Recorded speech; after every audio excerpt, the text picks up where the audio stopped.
मी सतीश केशवराव कुलकर्णी. मी मालेगावचा रहिवासी आहे. मालेगावला माझी जमीन आहे.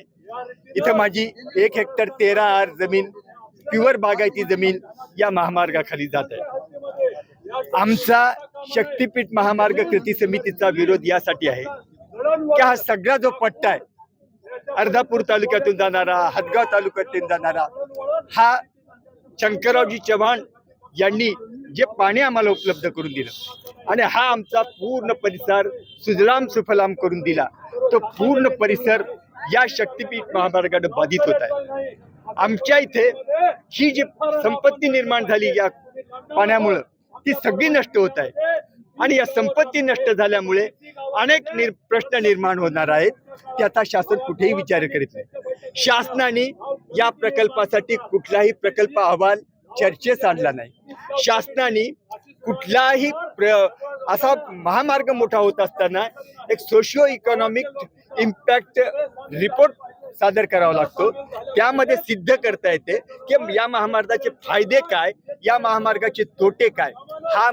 हा रिपोर्ट शासनाने अजूनही कुठे पर्यावरणाची जी हे क्लिअरन्स असतं ते देखील अतिशय घाई गर्दीने शासनाने पास करण्याचा प्रयत्न चालविला आहे. म्हणजे हा शासनाची एवढी घिसाडघाई कशासाठी हे आम्हाला समजत नाही. याचं एकच आम्हाला उत्तर सापडतंय की शासनाला हा कंत्राटदार धार्जिना, उद्योग धार्जिना प्रकल्प घाई गर्दीने अंमलात आणायचा, त्याला शेतकऱ्यांचा प्रामाणिक विरोध आहे. आम्हाला कुठलंही राजकारण करायचं नाही. सर्व पक्षीय नेते आमच्या पाठीमागे आहेत, कारण ते जमिनीवर जुळलेल्या नेत्यांची. काका, परवा हदगावला मुख्यमंत्री आले होते. त्यांनी सांगितले की सर्व आमदारांनी आम्हाला सांगितलं की कोणत्याही शेतकऱ्याच्या नांदेड जिल्ह्यातील विरोध नाही. हे एकदम फसवं विधान आहे. आम्ही ज्या आमदारांना खाजगीत विचारलं त्यावेळेस त्यांनी सांगितलं की हे धोक्याने एका विशिष्ट आमदारांनी हे धोक्याने मुख्यमंत्र्यांपर्यंत हे विधान पोहोचले.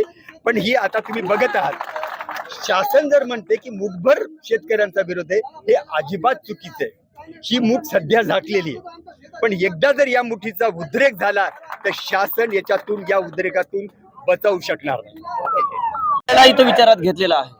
कुठल्या शेतकऱ्याला विचारात घेऊन हा रस्ता केला. अलाइनमेंट ज्यावेळेस टाकली का त्याच वेळेस त्यांनी कुठल्या शेतकऱ्याला विचारलं नाही. हे इथं मनानं बसून काही पण कारभार करतील. ही तर सगळी आमची काळी माया आहे. ही सुपीक जमीन आहे. आमचं सर्वस्व हिरावून घेतल्यावर आम्ही जगावं कसं, हे फडणवीस साहेबाला हेच आमचं म्हणणं आहे की आम्ही काय करावं, आम्ही जगावं कसं, आम्हाला काय मार्ग पुढे आहे. जास्त मोबदला दिला, 10% मोबदला दिला तर साहेब जास्त मोबदला देऊन काय करणार आहेत ते. आमची पूर्ण जमीनच जर जात असेल तर नुसते पैसे घेऊन काय करणार आम्ही, कुठं जगणार, कोणाच्या इथे भीक मागणार. पैशानं सर्वस्व येणार का आम्हाला. जमिनीमध्ये तुम्ही उत्पन्न काय करणार, उद्या गहू ज्वारी हे आम्ही कुठून आणणार. पैशानं आम्हाला पुरणार आहेत का सगळी जमीनच घेत असले तर. पुढची भूमिका काय असणार. यापेक्षाही आमची तीव्र भूमिका राहणार. आम्ही जलसमाधी घेणार. वेळोवेळी कुठल्याही अधिकाऱ्याला आम्ही पाऊल ठेवू देणार नाही.